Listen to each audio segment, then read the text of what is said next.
কোটি মানুষকে পরাধীনতার শিকরে আবদ্ধ থাকতাম আমরা মনে করি।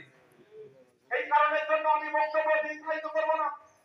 আমি মনে করি 10 নম্বর সাতবাড়িয়া ইউনিয়নের সৌভাগ্য সুযোগ্য সর্বশ্রেষ্ঠ সন্তান আমাদের শহীদ বীর মুক্তিযোদ্ধা তহিদুজ্জামান।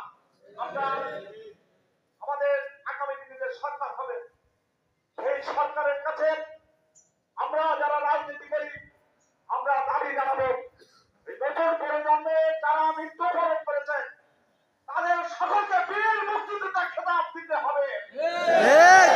আমরা অত্যন্ত ভাবাক্রান্ত বলে আমি মনে করি আমাদের কেশবপুরের গর্ব